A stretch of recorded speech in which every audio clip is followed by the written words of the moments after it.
नमस्कार, मैं नेहा शर्मा आपके साथ और आप देख रहे हैं जस्ट इंडिया। खबरों के प्रायोजक Oscar super speciality hospital and trauma centre. Haryana Punjab के किसान संगठन कल 13 फरवरी को दिल्ली कूच पर अड़े हुए हैं। इधर सरकार सख्त मूड अपनाए हुए है। किसानों की हरियाणा की सीमा में एंट्री ना हो, इसके लिए हरियाणा पंजाब के हर बॉर्डर पर पुख्ता प्रबंध किए गए हैं। किसानों ने मुख्य रूप से शंभू बॉर्डर से दिल्ली कूच का ऐलान किया हुआ है, जिसके मद्देनजर पुलिस प्रशासन ने अंबाला की सभी सीमाओं की कीलेबंदी की गई है। पंजाब के किसानों ने 13 तारीख को दिल्ली कूच करने का आह्वान किया था। इसमें पंजाब के लगते बॉर्डर के पास बैरिकेडिंग की गई है, पुलिस व्यवस्था की गई है ताकि इनको रोका जा सके। फिर भी किसान अगर इनको पार करके पानीपत में आते हैं तो इसके इंतजाम पुलिस द्वारा कर लिए गए हैं।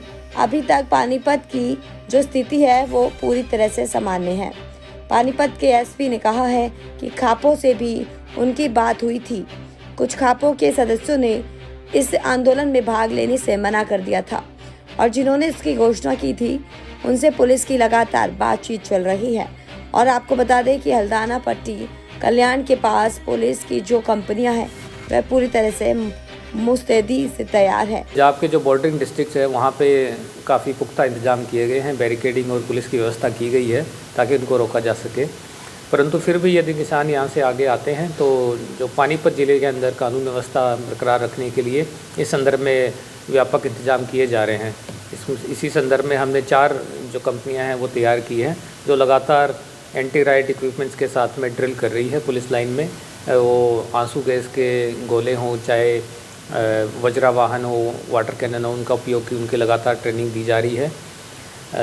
यहाँ से पानीपत से अभी तक ऐसी कोई हमारे पास सूचना नहीं है कि यहाँ का लोकल सपोर्ट हो।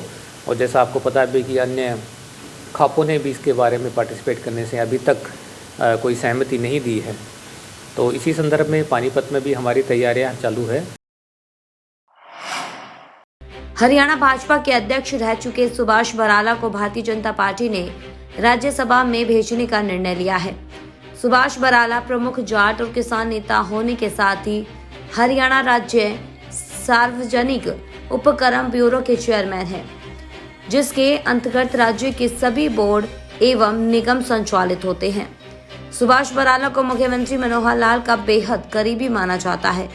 सुभाष बराला के राज्यसभा में जाने के लिए उम्मीदवार घोषित होने से एक बार फिर मुख्यमंत्री मनोहर लाल की हाईकमान में मजबूत पकड़ और उनकी पसंद को महत्व मिलने पर प्रबल मोहर लगाई है। सुभाष बराला हरियाणा किसान विकास प्राधिकरण के चेयरमैन भी हैं। वे पिछले काफी समय से राज्य के भूजल स्तर में सुधार और किसानों की माली स्थिति में बढ़ोतरी के लिए फील्ड में कार्य कर रहे हैं। सुभाष बराला को राज्यसभा में भेजने से भाजपा ने जहां जाट और किसान मतदाताओं को अपने पक्ष में लामबंद करने की रणनीति बनाई है। हरियाणा की वर्ल्ड चैंपियन बॉक्सर और भीम अवार्ड से सम्मानित स्वीटी बुरा ने अपने पति भारतीय कबड्डी टीम के पूर्व कप्तान दीपक हुड्डा के साथ भाजपा में शामिल हुई। सोमवार को रोहतक में मुख्यमंत्री मनोहर लाल ने पूर्व कांग्रेसी मंत्री कृष्णमूर्ति हुड्डा को भी पार्टी में शामिल किया। इसके अलावा रेवाड़ी के सतीश यादव और सन्नी यादव, मोहित धनवंतरी, आम आदमी पार्टी के रोहतक प्रधान साहिल मग्गू भी भाजपा में शामिल हुए। पूर्व मंत्री कृष्णमूर्ति हुड्डा ने 10 फरवरी को कांग्रेस को अलविदा कह दिया था। उन्होंने अपना इस्तीफा ईमेल के जरिए कांग्रेस के राष्ट्रीय अध्यक्ष मल्लिकार्जुन खड़गे को भेजा था। हुड्डा ने कहा कि पार्टी में चल रही गलत नीतियों को लेकर उन्होंने राहुल गांधी से मिलने का प्रयास किया। वह पिछले 10 साल से केवल राहुल गांधी से मिलने के लिए समय मांगते रहे, लेकिन समय नहीं मिला, इसलिए कांग्रेस पार्टी छोड़ने का फैसला किया। कार्यक्रम में स्वीटी बुरा ने कहा कि प्रधानमंत्री नरेंद्र मोदी के देश हित के कार्यों से वे काफी प्रभावित हुए हैं।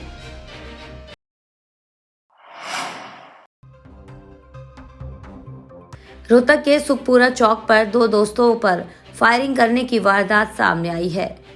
वहीं वारदात का पता लगते ही पुलिस टीम मौके पर पहुंची। इधर गोली लगने से घायल हुई युवकों को इलाज के लिए रोहतक पीजीआई में भर्ती करवाया गया है। पुलिस मामले की जांच में जुटी हुई है। फिलहाल हमला करने वाले अज्ञात है।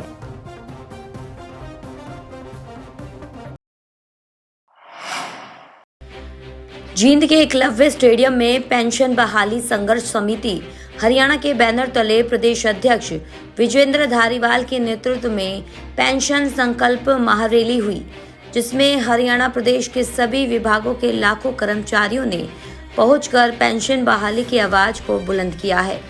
राज्यसभा सांसद दीपेंद्र हुड्डा ने कर्मचारियों को संबोधित करते हुए कहा कि आप अपने हक के लिए लड़ रहे हो। दीपेंद्र हुड्डा ने सीएम पर तंज कसते हुए कहा है कि हरियाणा की सारी भर्तियों में बाहर के लोगों को नौकरी पर लगाया जा रहा है, चाहे वह लेक्चर की भर्ती हो, एसडीओ टेक्निकल भर्ती हो, या ऐसे ना हो कि आगामी चुनावों में मनोहर लाल खट्टर को वोट भी बाहर से ही मांगने पड़े। आज मैं यहाँ पर कांग्रेस पार्टी की तरफ से आया हूँ और ये घोषित करने के लिए कांग्रेस पार्टी की तरफ से कि हमारा पूर्ण समर्थन ओल्ड पेंशन स्कीम की इस मुहिम को है, इस मांग को है। जहाँ जहाँ कांग्रेस की सरकारें बनी प्रदेश में, तुरंत पहला कदम, पहला फैसला ओल्ड पेंशन स्कीम को लागू करने का किया गया था। और अब भी चाहे देश में अगर हमारी सरकार बनेगी, वहाँ भी ओल्ड पेंशन स्कीम भारत सरकार के स्तर पर, और ये प्रदेश में यदि हमारी सरकार बनी तो हरियाणा प्रदेश में भी ओल्ड पेंशन स्कीम सरकार बनते ही पहली कैबिनेट के पहले फैसले के रूप में ओल्ड पेंशन स्कीम हम लागू करने का काम करेंगे। 5 साल 19 से 24 तक कोई बड़ी भर्ती नहीं, तो ये कहीं ना कहीं केवल वोट बटोरने के लिए, मगर नौजवान को रोजगार देने के लिए नहीं। इसीलिए देश में सबसे ज़्यादा बेरोजगारी हरियाणा में हो गई। और जो बाकी जो लिस्टें आई, या तो भर्ती घोटाले हो गए 30, या जो लिस्ट फिर भी निकली जो बड़े पदों पे, उनमें हरियाणा से ज़्यादा हरियाणा के बाहर के नौजवानों को तवज्जो दी गई है। पुरानी रंजिश के चलते समालखा में एक 20 वर्षीय युवक की लाठी डंडों से पीट कर हत्या कर दी। घटना समालखा के 84 रोड स्थित गणेश कॉलोनी की है। मृतक युवक की पहचान रविंद्र उर्फ बिल्लू वासी वार्ड 9 के बागवाला मोहल्ला के रूप में हुई है। पुलिस ने मृतक के पिता के बयान पर हत्या का मामला दर्ज कर जांच शुरू कर दी है। इस जघन्य हत्याकांड के वीडियो फुटेज भी जारी किए गए हैं। माघ मास शुक्ल पक्ष की द्वितीय तिथि के अवसर पर गायत्री परिवार रोहतक के सदस्यों ने हवन यज्ञ का आयोजन किया गया। शांति कुंज गायत्री पीठ के संस्थापक गुरुदेव ने सभी के लिए हवन का मार्ग सुलभ और आसान तरीके से बताया है। हवन के सिद्ध मंत्रों, गायत्री मंत्र और महामृत्युंजय द्वारा हवन करने पर सभी को उत्तम फल की प्राप्ति होती है। माघ मास में किया गया हवन, दान, स्नान, अन्य पुण्य कार्य बहुत ही महत्व रखते हैं।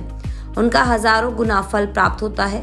जय मां गायत्री एक शाला झज्जर बाईपास रुपैया चौक पर हर रविवार निरंतर हवन किया जा रहा है। हरिओम वशिष्ठ ने बताया कि हवन से वातावरण शुद्ध होता है, परिवार में प्रेम भी बढ़ता है। खबरों में फिलहाल इतना ही। देखते रहिए जस्ट इंडिया। नमस्कार।